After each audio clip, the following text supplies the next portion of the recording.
Aujourd'hui, Au détour d'un livre vous présente Darwinia, un livre de Robert Charles Wilson aux éditions Folio. En mars 1919 survient un événement que certains qualifieront rapidement de miracle. L'Europe, la majorité de l'Angleterre, ainsi qu'une grande partie de l'Asie et de l'Afrique disparaissent subitement, ainsi que la totalité de leurs habitants.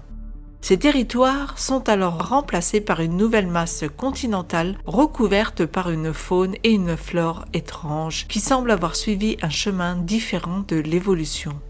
Par dérision, ce nouveau monde est appelé Darwinie. Récit vertigineux, Darwinia nous conte la vie de Guilford Law, un jeune photographe qui était encore un enfant quand du jour au lendemain, le monde a changé avec la disparition de l'Europe et l'apparition du nouveau continent. 20 ans plus tard, membre d'une expédition américaine, Guilford part en laissant femme et enfants dans la Nouvelle Londres pour s'engager au fin fond de ce dédale qui a plus ou moins des allures de forêt amazonienne et que l'on a nommé Darwinia.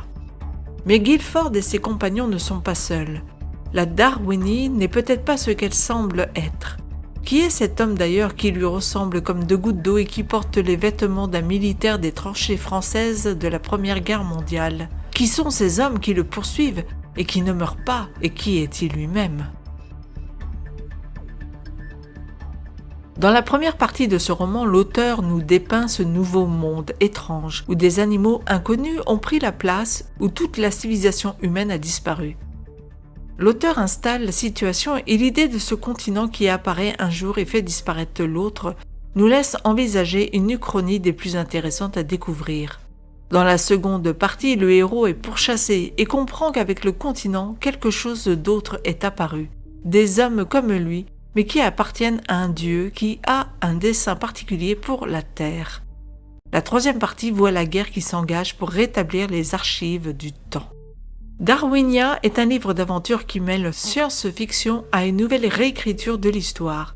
L'idée telle qu'elle est présentée est vraiment intéressante, mais le fait que l'auteur s'engage sur un combat entre deux factions divines qui se livrent la guerre à travers les hommes de l'ancien continent efface quelque peu les bons côtés de l'histoire. Trop d'ésotérisme ou peut-être des envies pas assez explicites et assumées viennent alourdir les pages de la seconde et troisième partie du roman. L'optique de la découverte d'une nouvelle civilisation m'aurait plus tenté par exemple que ce combat entre des dieux ou alors amené d'une autre manière.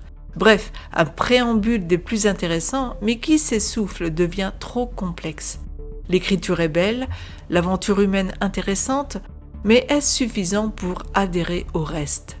Dommage, car il ne manquait pas grand-chose pour faire de ce roman un très très grand roman. Darwinia a quand même remporté le prix Aurora du meilleur livre en anglais, Best English Long Form, en 1999 et a été nommé pour le prix Hugo la même année. Darwinia est un livre donc auquel j'ai donné la note de 3,5 sur 5.